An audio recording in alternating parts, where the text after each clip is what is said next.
안녕하세요. 세 번째 강의 이신칭의에 대해서 좀 소개해 드리려고 합니다. 그래서 부제가요, 제가 믿는 복음과 사는 복음 이렇게 잡았습니다.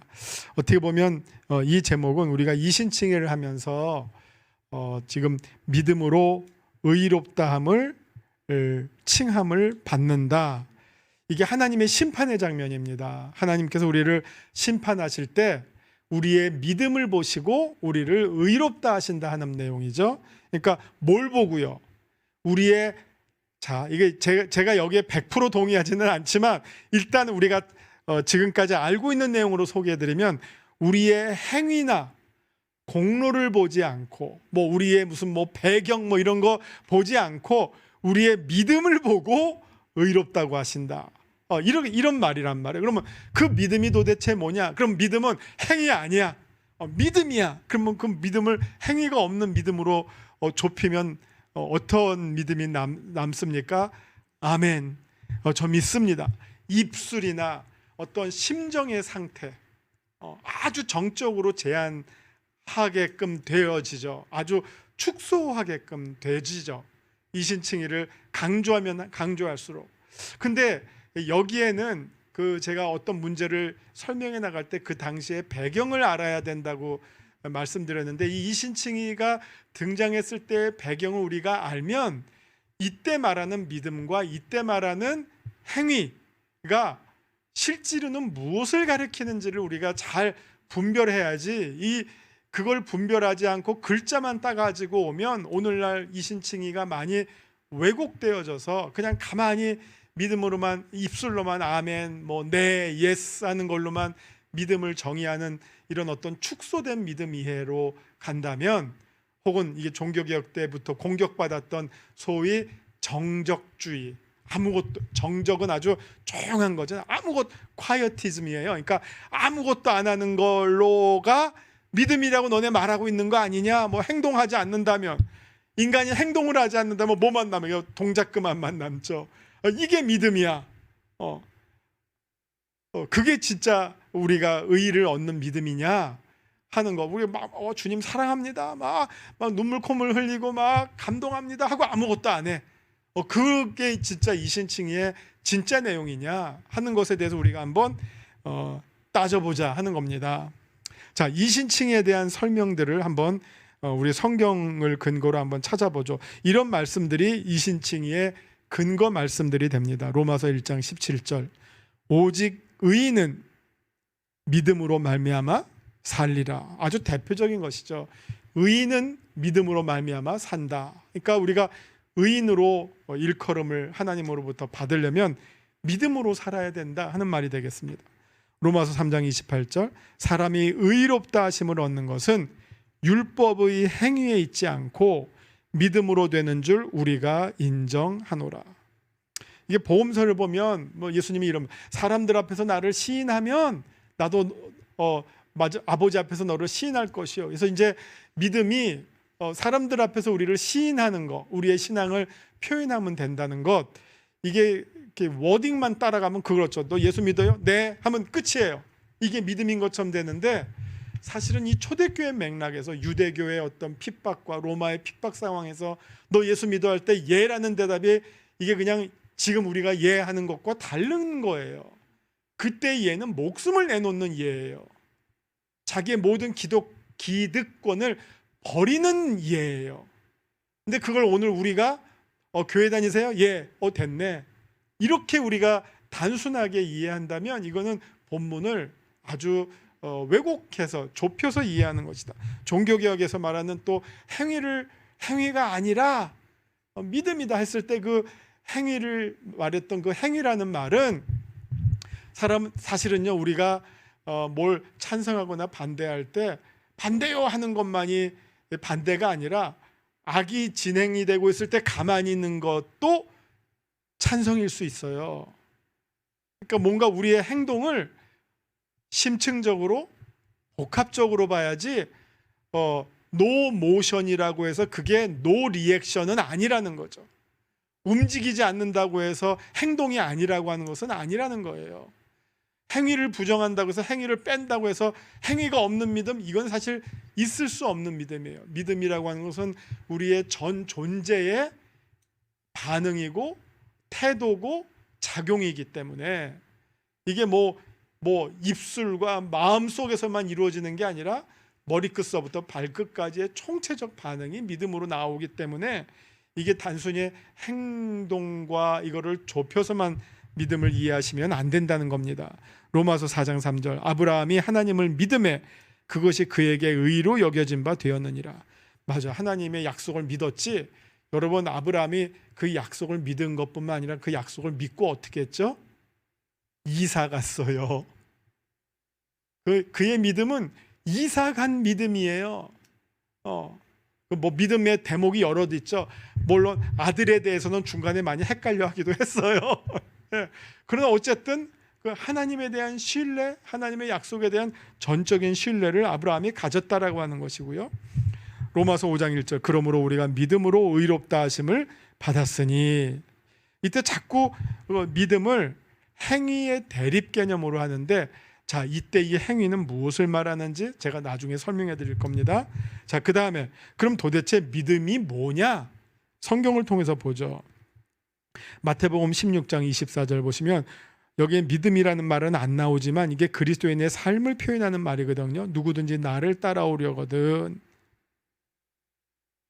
예수 믿으려면 이 말이죠. 자기를 부인하고 자기 십자가를 지고 나를 따를 것이다. 세 가지가 요구가 돼요. 자기 부인, 나를 부인했을 때 그 자리에 무엇이 들어옵니까? 그리스도에 대한 긍정, 하나님에 대한 신뢰, 나를 부인한, 이게 우리 맨날 사형리 그림에 나오는 이렇게 자기를 그려놓고 그 의자 놓고 그 의자의 십자가, 나에서 십자가로 바뀌는 것이 주인의 바뀜이잖아요. 주도권의 바뀜. 그게 자기 부인이죠. 그리고 자기 십자가를 지고 그리스도를 따르는 것, 이것이 완결체예요. 믿음의. 누가복음 5장 4절에서 6절, 밤새 게네사렛 호숫가에서 베드로가 고기 잡고 있을 때 실패한 베드로를 찾아와서 그물을 던지라 하는 그 장면이에요. 근데 베드로가 그물을 던지라 할 때 참 은혜의 말씀입니다 하고 안 던졌어, 그물을. 그건 아무것도 아니죠. 꽝이죠. 그거를 듣고 주님께서 그물을 던지라 하시니까 제가 던지겠습니다. 제가 밤새도록 못 잡았지만 그럼에도 불구하고 던지겠습니다. 이게 믿음이죠. 그 소리 참 좋다. 나에게 위로가 됩니다. 제가 그러니까 오늘 집에 가서 다리 뻗고 자겠습니다. 이게 아니란 말이에요. 그 말을 듣고 따른 거예요. 자, 예수님의 첫 기적, 요한복음 2장 가나의 혼인잔치, 항아리에 물을 채우라 하신즉 아구까지 채우니, 그 종들, 마리아의 말들 다 하인들이 믿고 실행을 하는 것, 따르는 것, 이게 온전한 하나의 풀 세트였다는 거죠. 그래서 믿음은 결코 행위와, 어떻게 보면 이 행위는 순종하는 행위죠. 행위와 따로 떼어서 생각할 수 없다. 그래서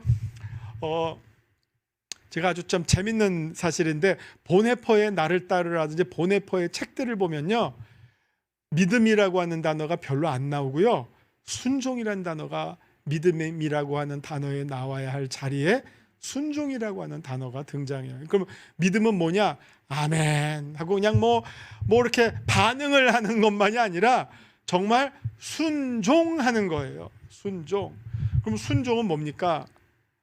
진짜 순종은요, 내 뜻과 달라도 주님의 뜻을 내가 따르는 것이 순종이에요.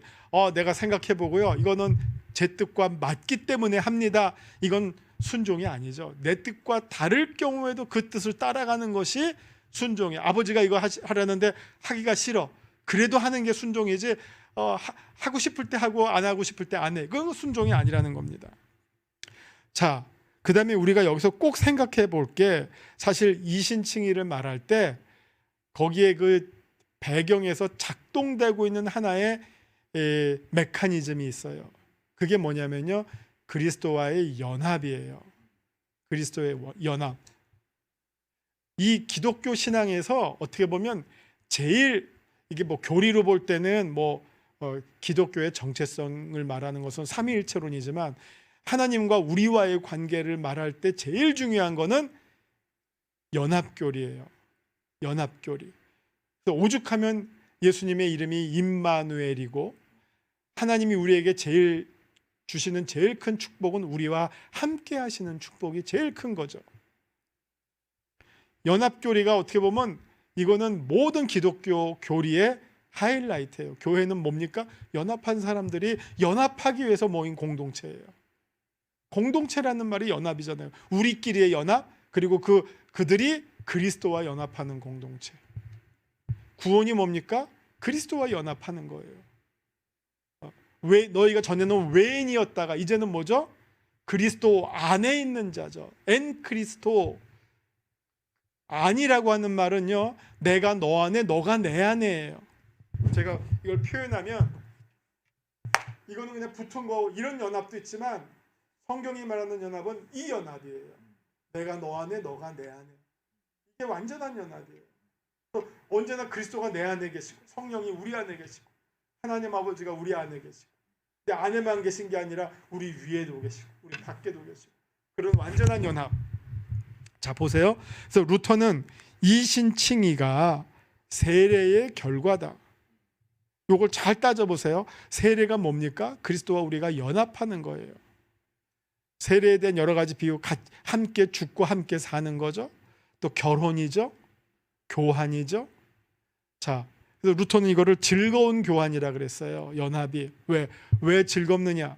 우리가 그리스도와 연합하면 우리의 죄를 그리스도가 가져가시고 그리스도의 의의를 우리에게 주시기 때문에 그 교환이 이루어질 수 있도록 우리들의 마음의 자세가 믿음이고 그 믿음을 통해서 그 연합이 이루어지는 통로가 확보가 되고 그 통로를 통해서 은혜로 우리에게 그리스도의 의가 주어지기 때문에 우리가 하나님의 심판의 자리에서 내가 너를 죄인으로 보지 않고 그리스도 때문에 의인으로 보겠다. 이게 이신칭의거든요. 그러니까 이신칭의는 연합의 결과, 세례의 결과죠. 신데렐라가 왕자님과 결혼하면서 왕자 비가 된 것처럼 우리가 그리스도와 연합함으로 뭐가 됩니까? 왕 같은 제사장이 되는 거죠. 하나님의 양자가 되는 것이죠. 신하들과 형제를 맺게 됨으로 말미암아 하나님의 양자 되심이 되는 거죠. 그리스도와의 연합의 예로서 포도나무의 비유가 나오죠. 요한복음 15장 유명한 것이죠. 자, 여기에 보시면 무릇 내게 붙어 있어 열매를 맺지 아니하는 가지 어떻게 됩니까? 잘라 버리죠. 연합을 하면 붙어 있는 걸로 다가 아니에요. 뭘 해야 됩니까? 열매를 맺어야 돼요. 열매 맺는다는 건 뭡니까? 업적이 있어야 돼요. 큰일 났네. 업적이 등장하네. 뭐가 있어야 되네. 붙어 있는 거는 믿음이에요. 근데 그 믿음을 통해서 열매가 있어야 돼요. 열매 없는 나무 어떻게 농부이신 하나님이 다 제하여 버린다고 하잖아요. 열매를 맺어야 돼요. 그러면 그 열매는 뭐냐? 연합을 함으로 우리는 구원이라는 열매뿐만 아니라 또 우리의 사역들을 통한 열매를 맺는 것이 마땅하다 하는 것입니다. 그러면 이 대목에서 이 다음에 왜 종교개혁자들의 행위를 부정했느냐? 그 이유를 한번 설명해 드리겠습니다. 행위를 통해서 자기의 의의를 주장하려는 마음, 이것 때문에 행위를 부정했던 거예요. 그리고 자기가 받을 벌을 자기의 공로를 통해서 뿜빠이 시키는 거, 상쇄시키려는 그 보상의 마음, 보상의 논리를 부정했다. 이거는 우리가 하나님의 은혜로 우리에게 죄 없다 하심을 얻는 거지, 내가 이만큼 했으니까 나 괜찮죠? 그래 괜찮다. 이렇게 해서 우리가 보속이 되는 것이 아니다 하는 것이죠.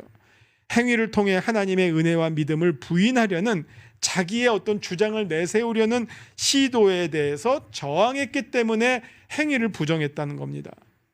자, 그러나 우리가 이 과정에서 놓쳐버린 사항들이 있습니다.